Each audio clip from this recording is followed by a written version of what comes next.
Hammaga salom, sizlar bilan Shahar o'rtoqlar. Bugungi videomizda Xudo xohlasa Vivo V50 telefonimizni olib kelganmiz. Xudo xohlasa to'liq pachkasini ochamiz, korobkalarini ochib, nimalar chiqadi, qanaqa zaryadchiklari bor, o'zi telefonimizning dizaynlari qanaqa va albatta PUBG Mobile'da to'liq test qilamiz, necha FPS ochadi, nimalarga qodir, bootcamplarga sakrab ko'ramiz, eventlarga sakrab ko'ramiz va обязательно TDM o'ynab ko'ramiz. И kundalik hayotda обязательно sotib olishga arziydimi puliga to'liq men sizlarga bugun mana shu toychog'imizni obzor qilib sizlarga ko'rsatib beraman. Endi birinchi bo'lib telefonimiz korobkasidan nimalar chiqadi va telefonimiz o'zi qanaqa va xarakteristikalarni ham to'liq ko'rib chiqamiz. Korobkamizni ochishinglar bilan 677 dyuymlik AMOLED displeyiga ega Vivo V50 telefonimiz bizni qarshi oladi. Telefonimizning orqa korpusiga yorug'lik tushganda aynan mana shunaqa jimjimador vod chiziqlari chiqib turadi va bu narsa har qaraganingizda boshqacha emotsiyalar beradi. Telefonimizning orqa korpusi aynan shisha materialdan yasalgan. Telefonimizning displeyiga keladigan bo'lsak, displeyimiz 120 Hz ni bemalol podдержка qilib beradi va maksimal yorug'ligi 1300 nitni tashkil qiladi. Va albatta telefonimizning korobkasini o'zidan original 90 wattli o'zini zaryadchiga chiqib keladi. Bu narsa Vivo V50 telefonimizning naqd 6000 mAh batareya sig'imini 46 minutda to'ldirib berishga xizmat qiladi. Tasavvur qilyapsizlarmi? Naqd 6000 mAh bu telefonni namchi bir 2 kunlab ishlatsanglar kerak menimcha. Endi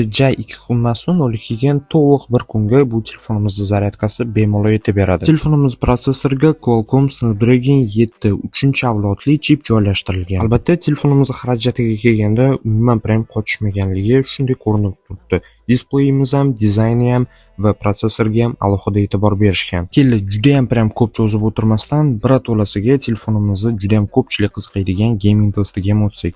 O'zi bu telefonimiz o'yinlarda necha FPS ko'tarib beradi va qotadimi, qotmaydimi? Aynan mana shu narsani hozir tekshirib ko'ramiz. Ana endi eng qiziq joyiga ham keldik. Telefonimizning FPS ni tekshirib ko'ramiz. Birinchi navbatda telefonimizda aytib o'tishimiz kerakki, giroskop to'laqonli ishlab beradi. Lekin afsuski bu telefonimizda displeyi 120 Hz bo'lishiga qaramasdan PUBG Mobile'da 60 FPS ko'tarib berar ekan. Lekin keyinchalik mabodo PUBG Mobile bilan shartnomalarni tuzib, prem kelishib ketsa 120 FPS ni ham ochib qolishadi. Lekin telefonimizda aynan content makerlar bo'lsa, grafikani maksimumga qo'ysanglar ham 60 FPS ni ko'tarib berar ekan. Uje vot Ultra HD ga qo'ysanglar 45 FPS ga tushib qo'yar ekan. Endi keldi klassika va TDM yo'nalishlarida telefonimizni sinab ko'ramiz va lichni o'zimni telefon haqidagi taassurotlarimni sizlarga yetkazib beraman. TDM o'ynab ko'rganimda hech qanaqa ortiqcha lag yoki bo'lmasam zalyotda qanaqadir joylarga qochib ketish degan narsa bo'lmadi. Chunki bilasizlar, ba'zi bir Android sistemalarida yoki ba'zi bir Androidlarda imенно vot PUBG Mobile'da joystick bilan harakatlanayotganliklarda to'laqonli vot ochib bera olmaydi. Imенно vot skilllarni va qayerga vot yurmoqchi bo'lganinglarni, harakatinglarni to'laqonli ochib bera olmaydi. To'g'ri, bu telefonimizda чувствительностьni umuman qilmadim, lekin shunday ham bo'lsa ham anchagina yaxshi vot ko'rsatkichlarni ko'rsatyapti va agarda to'g'ri настройка va to'g'ri чувствительность qiladigan bo'lsanglar, ancha-muncha zo'r rezultatlarni bemalol qabul qila olasizlar. Telefonimiz 60 FPS bo'lishiga qaramasdan, telefonimizda FPS tushib ketishi, o'ynab ketishi yoki bo'lmasam qanaqadir laglar TDMda umuman kuzatilmayapti va giroskop ham juda ham anchagina tiniq va albatta to'g'ri чувствительность qilsanglar, ayam mashina просто tak zo'r headshotlar bu telefonimizda ham bersanglar bo'ladi. Va eng asosiysi giroskopimiz umuman tubi chiqmayapti. Joy-joyida yaxshi ishlab beryapti. Telefonimizda TDM turnirlariga kirsa bo'ladimi yo'qmi? Men bemalol maslahat bera olaman, chunki telefonimizda yetarlicha TDM turnirlariga yetarlicha kuchi bor, protsessorimiz anchagina kuchli, hech qanaqa sizlarni laglar bilan uyaltirib qo'ymaydi. To'g'ri, telefonimiz 60 FPS, lekin buni sun'iy ravishda ko'tarsa bo'ladi. Bu uchun обязательно meni Telegram kanalimga o'tsanglar, telefoninglarni любой bitta telefonmi, iPhone, Androidmi farqi yo'q. Telefoninglar qotayotgan bo'lsa, optimizatsiya, FPS oshirib berish xizmati, zalyot aimlarni va shunga o'xshash barcha telefon servislarni arzon narxlarda sotib olsanglar bo'ladi. Telegram kanalimni описаниеda ham va ekraningizda ham обязательно chiqarib qo'ydim. Xo'p, umuman aytadigan bo'lsak, bu telefonimizda aynan TDM yo'nalishi bo'yicha men kutganimdan ham ko'proq narsalarni menga bera oldi. Men o'ylaganim, хотя бы vot FPS o'ynab ketsa kerak edi. Lekin FPS o'ynab ketish bo'yicha umuman muammo bo'lgani yo'q. Va giroskop ham odamning asabini buzmasdan juda ham a'lo va tiniq ishlab berdi. Qanaqa bu движениялар qilgan bo'lsam, hammasini chiqarib bera oldi. Va pikaniyalar qilish ham odatdagidek, umuman qiynalganim yo'q. Endi bu telefonimizda klassik matchlarni boshlab ko'rmasak bo'lmasdi. Klassik o'yinlarimizda ham stabilni 60 FPS ni yaxshi yumshab turdi. Uncha-munchaga FPS o'ynab ketgani yo'q. Даже eventda ham qanaqadir laglar yoki bo'lmasam FPS o'ynab ketishni his qilganim yo'q. Skvatga qarshi otish etgan yilida ham telefonimiz giroskopi tubish qilib qolmaydi. Joy-joyida aniq va tiniq harakat qilib berdi. Umumiy qilib aytadigan bo'lsam, telefonimizda klassika turnirlarga ham qatnashish imkoniyatilar bor.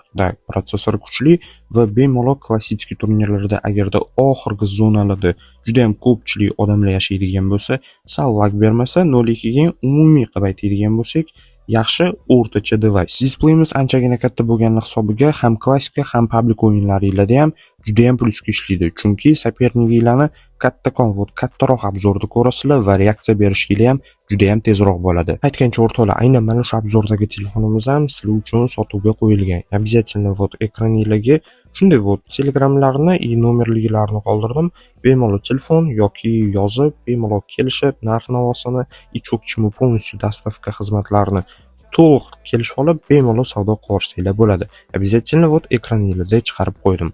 Ana endi sizlarga telefonimizda tushirilgan rasmlarni va videolarni ko'rsatsam. Telefonimizning asosiy va old kamerasi ham 50 megapikseldan. Menga yoqqan taraflardan bittasi kamerasi sun'iy intellekt bilan jihozlantirilgan va har bir rasm va videolarni chiroyli qilib render qilib beradi. Xo'p, o'rtoqlar, hozir ko'chada yomg'ir, telefonimizni o'zini mikrofonida yozmoqchi edik. Prosta juda ham shovqin, shuning uchun o'zimning ovozim umuman yozmayapti. Shuning uchun yorug'likda telefonimiz oldi kamerasi qanchalik tiniqlikda olib berayotganini o'zingizlar ko'ryapsizlar.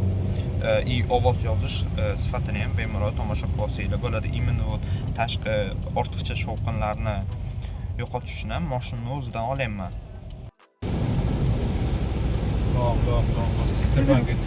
Shu bilan o'rtoqlar, bugungi videomiz ham oxiriga yetib keldik. Agarda videom sizlarga yoqqan bo'lsa, men juda ham xursandman. Обязательно har doimgidek o'zingizlarni ehtiyot qilinglar, joningiz sog' bo'lsin.